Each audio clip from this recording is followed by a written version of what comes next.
यहाँ सामने स्क्रीन पर एक नक्शा जो नज़र आ रहा है, ये ग्रेटर इसराइल का नक्शा है।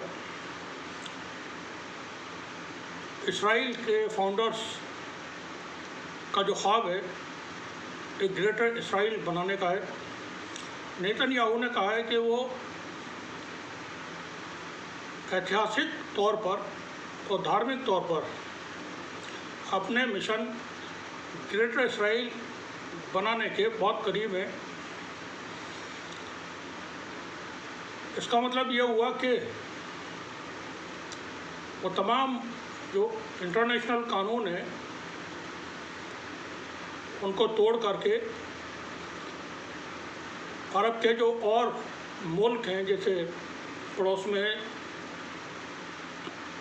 इजिप्ट है, जॉर्डन है, लेबनान, तुर्की है, सीरिया, इराक, सऊदी अरब, इनमें दाखिल होकर इन पर कब्जा करके वो अपना ग्रेटर इसराइल तैयार करेंगे।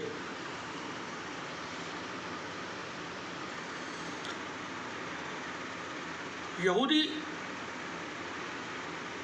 एक लंबे वक्त से, कई हज़ार साल से इसी बात पर कायम है कि वो अपना एक मुल्क बनाएंगे। वो जगह पर जहाँ मूसा अलैहिस्सलाम ने जिन ज़मीनों की तरफ इशारा करके कहा था यहूदियों के लिए,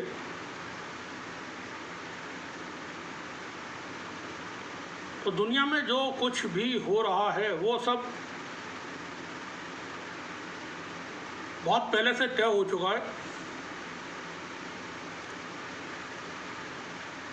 कि ये होता रहेगा।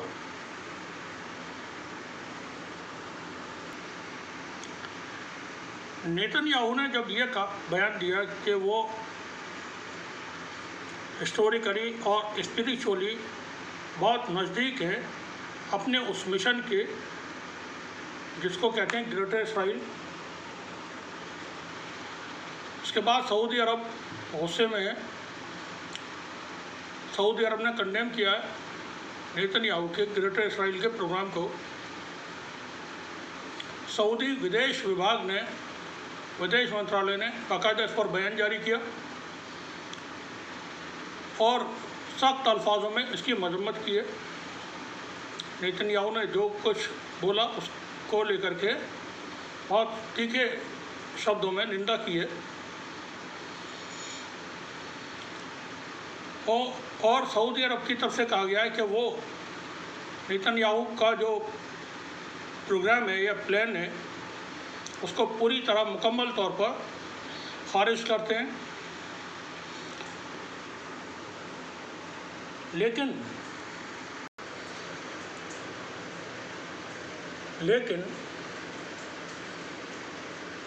इसराइल को रोकेगा कौन? सऊदी अरब ने मजम्मत की और भी मुल्क मजम्मत करेंगे, क्योंकि जब उनके मुल्कों पर कब्जे करने की बात आएगी तो बोलना पड़ेगा, मजबूरी में बोलना पड़ेगा, लड़ना भी पड़ेगा।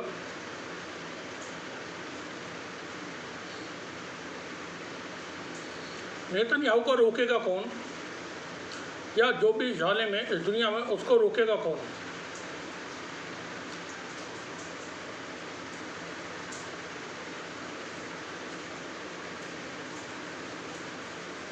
जो ताकत है वो जिनको आप देख रहे हैं सामने तस्वीर में, वीडियो में, इनके पास में है। अरब के मुल्कों के पास या मुस्लिम मुल्कों के पास इतनी अपनी ताकत नहीं है कि वो अपने तौर पर कोई बात मनवा लें, फैसला करवा लें।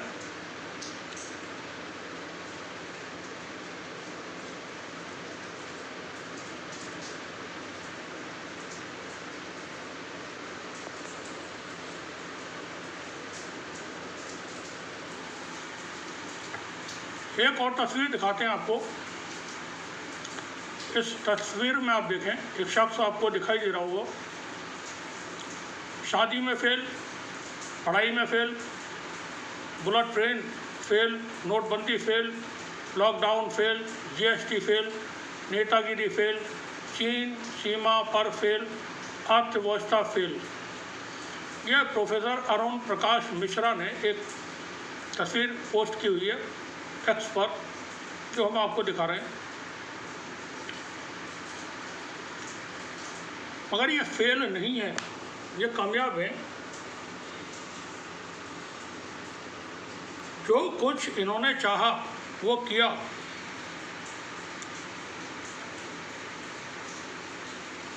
जो कुछ भी हासिल करना चाहा वो हासिल भी किया।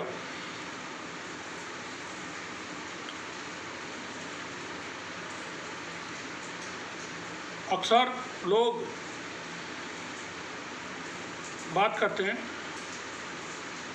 बड़े भरोसे के साथ, दावे के साथ कि सत्य की जीत होती है। वो ये नहीं कहते सत्य की या सच्चाई की जीत होती है, वो कहते हैं अंततः सत्य की विजय होती है। अब ये अंत कहाँ होता है उसका कोई पता नहीं, अगर सच्चाई की जीत नहीं होती। ये ख्याल रखें, किसी भी मामले में हार और जीत का जो फैसला है वो बहुत सारी चीज़ों पर डिपेंड करता है। जिससे आपका मुकाबला है वो कौन है, कैसा है, क्या है, ये बातें मायने रखती हैं।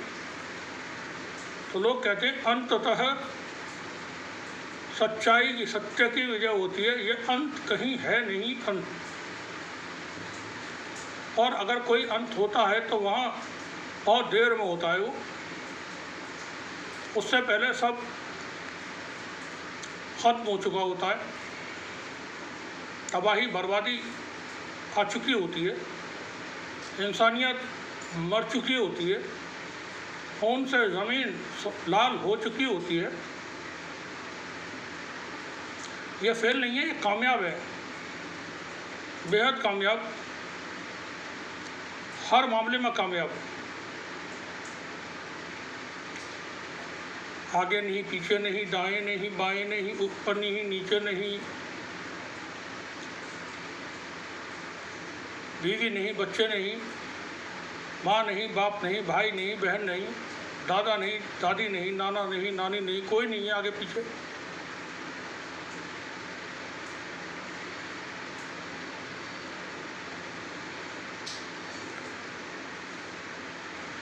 सोचें आप, ऐसा इंसान जिसका कोई है नहीं, किसके लिए वो कर रहा है जो कुछ भी कर रहा है, पाप पुण्य, अच्छा बुरा,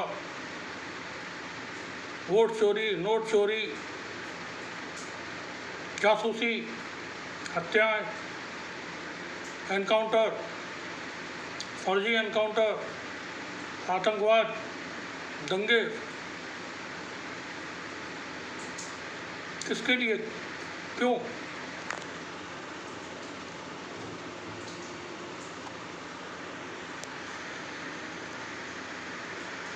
ये इंसान का खालीपन है जो कभी भर नहीं पाता।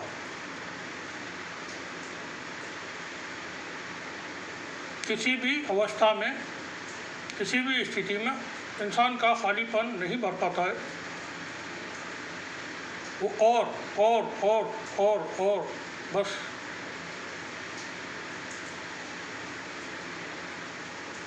चाहिए ही चाहिए उसको। एक छोटा सा वीडियो दिखाते हैं आपको, पहले ये देखें। तो कहाँ का इलेक्शन कमीशन है? वो आदमी भी गायब है। वो जब उस वक्त शेरो शायरी मारता था इलेक्शन कमिश्नर था, वो शेषन की औलाद थी वो, हाँ, जो शेरो शायरी मारती थी, अभी फरार है वो फरार है, वो देश छोड़ के भाग गया, मुझे मालूम पड़ा। तो बड़े देश में गड़बड़ घोटाला ज्यादा। दादा क्या कह रहे थे? राजीव कुमार देश छोड़ के चले गए? नहीं, वो 6 महीने पहले ही भाग गया, वो 6 महीने। वो पूर्व चुनाव आयुक्त राजीव कुमार संतरा अब माल्टा बन चुका है। मालूम ये हो रहा है, जानकारी ये हासिल हो रही है कि वो पूर्व चुनाव आयुक्त राजीव कुमार भारत छोड़ करके 6 महीने पहले भाग गए हैं और उन्होंने जाकर के माल्टा में शहरियत नागरिकता हासिल कर ली है। कई हज़ार करोड़ रुपए का वो अपना खेल करके गए हैं पूर्व चुनाव आयुक्त। अब ये खबर सच्ची है, झूठी है, गलत है, हम इसकी पुष्टि नहीं कर रहे हैं। सोशल मीडिया एक्स पर यह खबर भयंकर तरीके से वायरल है और ये वीडियो जो हमने इसका छोटा सा पार्ट दिखाया है वो भी इसी बात को लेकर के, सुन लें। और माल्टा में या कहीं तो भी लिया है उसने नागरिक। तो कहाँ का इलेक्शन कमीशन है? वो आदमी भी गायब है। वो जब उस वक्त शेरो शायरी मारता था इलेक्शन कमिश्नर था, वो सेशन की औलाद थी, वो जो शेरो शायरी मारती थी, अभी फरार है वो फरार है। वो देश छोड़ के भाग गया, मुझे मालूम पड़ा। तो बड़े बड़े बड़े देश में गड़बड़ घोटाला लगा। आप दादा क्या कह रहे थे, राजीव कुमार देश छोड़ के चले गए? नहीं, वो 6 महीने पहले ही भाग गया। वो 6 महीने वो माल्टा में या कहीं तो भी लिया है उसने नागरिक।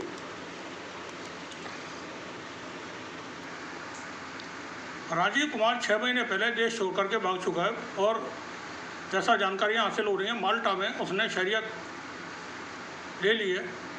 कई हज़ार करोड़ रुपए उसने गबन करके इधर से उधर किए और जब तक वो चुनाव आयुक्त रहा या रहे, उनके साथ में और भी थे, कोई काम उन्होंने ऐसा नहीं किया जो मुल्क को देश के लिए हो, देश की जनता के लिए हो। तो जो ये तस्वीर आप सामने देख रहे हैं, राजीव कुमार को इन्होंने ही अपॉइंट किया था। राजीव कुमार जैसा कि मालूम हो रहा है भाग चुके हैं, इनको भागने का मौका नहीं मिलेगा, इनको भागने का भी मौका नहीं मिलेगा। की सहरा लिखते हैं, राजीव कुमार कहाँ है, माल्टा या मसूरी में?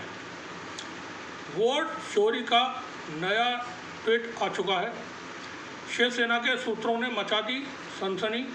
दावा है कि राजीव भाई ने बैग पैक किया और माल्टा की फ्लाइट पकड़ ली। क्या सच में माल्टा में समंदर किनारे, अब ये मैं नहीं पढ़ रहा हूँ आगे का, या फिर हिमालय की किसी गुफा में तपस्या में लीन है? और राजीव गायब तो गड़बड़ी पक्की। सामने आए तो विपक्ष के सबूत तैयार और कुछ गलत स्टेटमेंट दिया तो बीजेपी तैयार। और राजीव कुमार ये चुनाव आयुक्त हुआ करते थे देश के, सीनियर जर्नलिस्ट हैं आवेश तिवारी साहब। वो एक्सपर्ट लिखते हैं, अभी अभी मेरे बचपन के दोस्त कृष्ण अय्यर बनारस वाले ने यह व्हाट्सएप किया। यह खतरनाक है, बेहद चौंकाने वाला खुलासा। सोशल मीडिया पर लिखा जा रहा है कि राजीव कुमार पूर्व इलेक्शन कमीशन भारत छोड़कर भाग गए हैं। यह सनसनीखेज है। यह भी लिखा जा रहा है कि राजीव कुमार किसी विदेशी देश की नागरिकता ले चुके हैं। देश का नाम नहीं बताया गया है। कुछ हज़ार करोड़ के लेन देन की अफवाह भी चल रही है। यह तो और भी ख़तरनाक है। अगर यह सच है तो पहली बार कोई चुनाव आयुक्त देश छोड़कर भागा है। भारत की छवि पर बड़ा धब्बा हो रहा है। राजीव कुमार और सरकार से गुजारिश है कि अफवाहों का खंडन करें और जनता को सच बताए। मुझे पूरी उम्मीद है कि राजीव कुमार जल्द से जल्द जनता के सामने आएंगे और राजीव कुमार के भागने की बात अफवाह साबित होगी। आवेश तिवारी साहब ने ये जो पोस्ट है वो कई घंटे पहले यहाँ किए, बता देते हैं कब, 12 तारीख को 8:16 पे, 12 अगस्त को, आज 14 अगस्त है। तो सरकार की तरफ से और राजीव कुमार की तरफ से इसका कोई स्पष्टीकरण नहीं आया कि क्या वो भाग गए या नहीं भागे। यहाँ सुरेंद्र राजपूत हैं, कांग्रेस पार्टी के लीडर हैं। वो लिखते हैं, पूर्व चुनाव आयुक्त राजीव कुमार को अपना पक्ष रखने के लिए दुनिया के सामने आना चाहिए। क्या अफवाह है, क्या सच है, सबके सामने रखना चाहिए। लोग कह रहे हैं कि वो भारत की नागरिकता छोड़ दी है और कहीं विदेश फंस गए हैं। सच क्या है राजीव, नहीं पता किसी को, या बहुत सारे। अविनाश पांडे समीर साहब लिखते हैं 3 साल के कार्यकाल में भाजपा के गुर्गे की तरह काम करने वाले पूर्व मुख्य चुनाव आयुक्त राजीव कुमार ने भारतीय नागरिकता छोड़ माल्टा भाग जाने की खबर आ रही है। पीटीआई तक सूत्रों के हवाले से बता रहा है कि नहीं भागा नहीं है, लेकिन कल से दिखा भी नहीं है। ये यहाँ पर टेलीग्राफ की एक कोई पोस्ट डाली हुई है उन्होंने। Telegraph, former election commission Rajiv Kumar still in India at deny Malta settlement reverse, ये टेलीग्राफ की है। और यहाँ पर ये पीटीआई की खबर है। Ex EC Rajiv Kumar is in India, source के हवाले से खबर यहाँ पर है।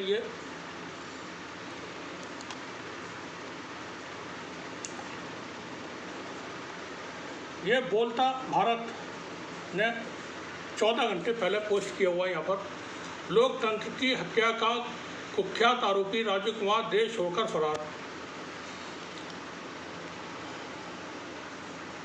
और दिखा दें आपको,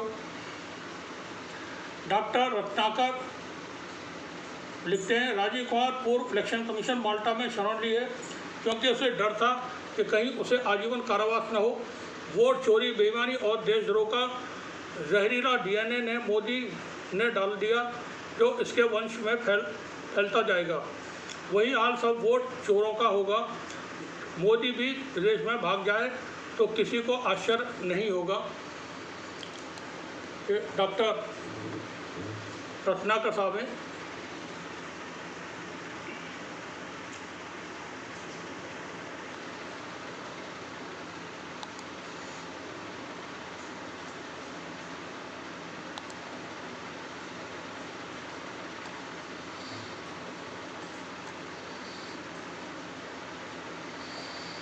हमें भी नहीं मालूम कि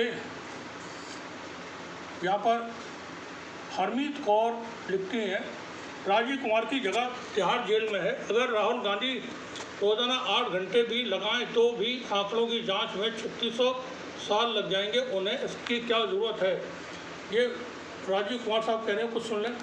Why does he want it? अगर 8 घंटे भी रोज देखेगा तो 3600 साल लगेंगे उसको देखने। 3600 years he will take to see. Why does he want it? अगर 8 घंटे भी रोज देखेगा तो 3600 साल लगेंगे उसको देखने। 3600।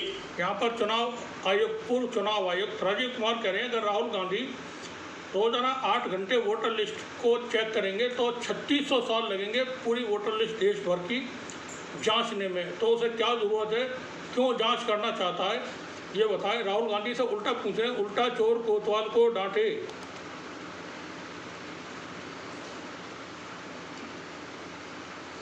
ये बोलता भारत का हमने दिखाया आपको। जब उस वक्त शेरो शायरी मारता था इलेक्शन कमिश्नर था, वो शेषन की औलाद थी, वो जो शेरो शायरी मारती थी, अभी फरार है वो फरार है। वो देश छोड़ के बाद क्या मुझे मालूम पड़ा। तो बड़े देश में गड़बड़ घोटाला लगा, देश में बड़ा गड़बड़ घोटाला निकला। वहाँ से एक विचारधारा वो भी लिखते हैं 12 अगस्त को, क्या पूर्व ईसी राजीव कुमार देश छोड़कर भाग गए? सच्चाई की मैं पुष्टि नहीं करता, लेकिन यहाँ पर कुछ चीज़ें पड़ी हुई हैं। आवेश तिवारी और जो हमने पढ़ के सुनाया था भी आवेश तिवारी साहब का, वो यहाँ उन्होंने पोस्ट किया हुआ साथ में।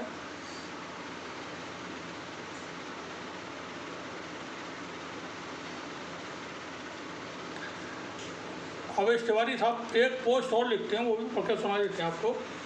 पूर्व मुख्य चुनाव आयुक्त राजीव कुमार माल्टा नहीं गए हैं।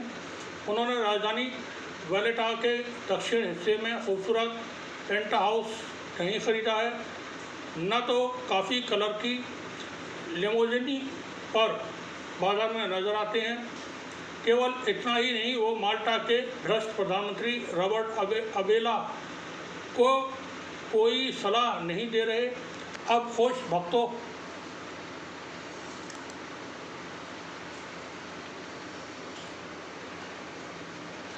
कुछ तो गड़बड़ है।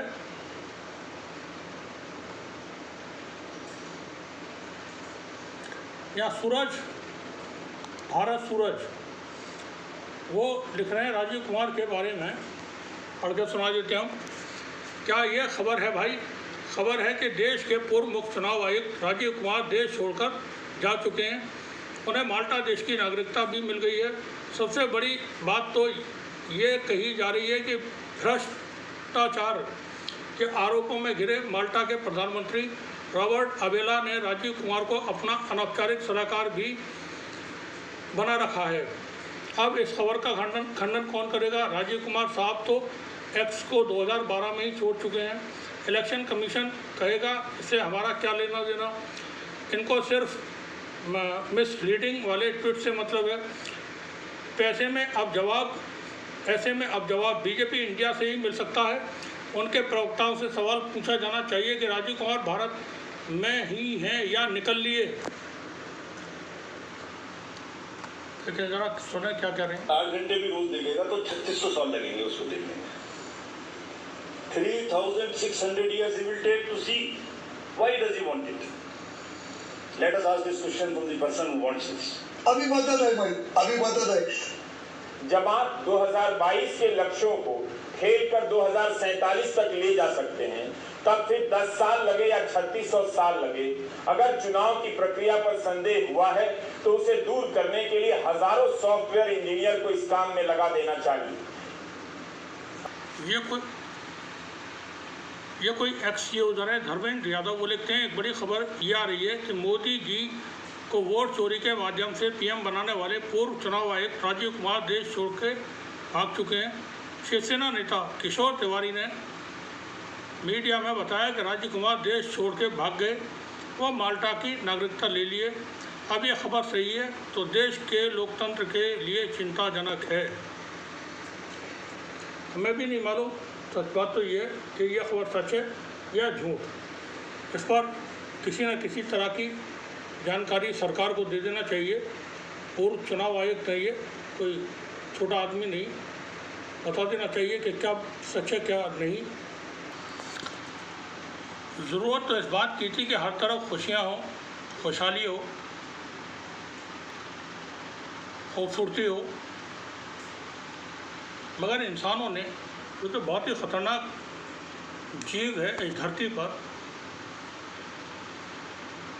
कुख्यात और निर्दयी, लालची, घमंडी, कायर, ये इंसान की खूबियाँ हैं जो हम बता रहे हैं आपको। उस इंसान ने इस ज़मीन की तमाम खूबसूरती को और तमाम अच्छाई को आग लगा रखी है। अमन कायम नहीं होने दे रहे हैं। किसी को ग्रेटर इसराइल बनाना है, किसी को अखंड भारत बनाना है, कोई हमेशा के लिए सत्ता चाहता है।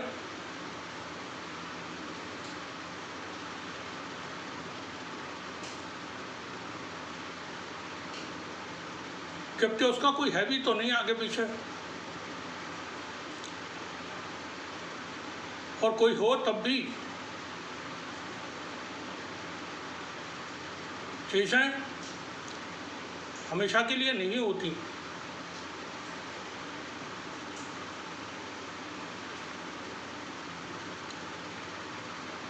चोरी और सीना जोरी, झूठ, मक्कारी खुल करके, बेफिक्र होकर के, बिना डरे हुए फ़लस्तीन में लाखों लाख लोग 2 साल के अंदर शहीद कर दिए गए, और फ़लस्तीन के छोटे से हिस्से को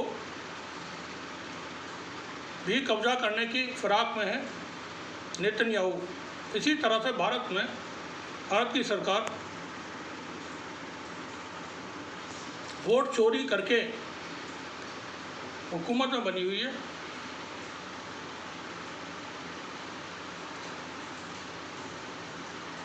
और कोई किसी को कोई परवाह नहीं उसकी। हम समाज में देखते हैं बुरे लोग, मालूम होता हमें बदतरीन इंसान है ये, लेकिन वो मालूम हुआ समाज में वो बने हुए पंच, सरपंच, और बैठे हुए पंचायतों में फैसले कर रहे हैं। और लोग वहाँ बैठ करके उनकी बातें सुनते भी हैं। यह मालूम होते हुए भी कि यह आदमी महामक्कार है, लड़कियों की जासूसी, फर्जी एनकाउंटर, अवैध वसूली, दूसरे की पत्नी को छीन करके अपने पास रखना, कैसे कैसे घिनौने आरोप लग चुके हैं साहिब के ऊपर।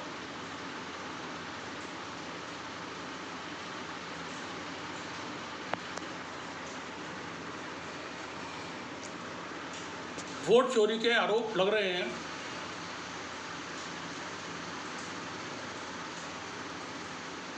लेकिन कोई फिक्र नहीं है, कोई परवाह नहीं।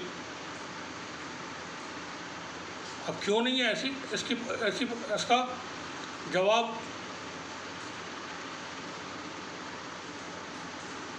सिर्फ इतना है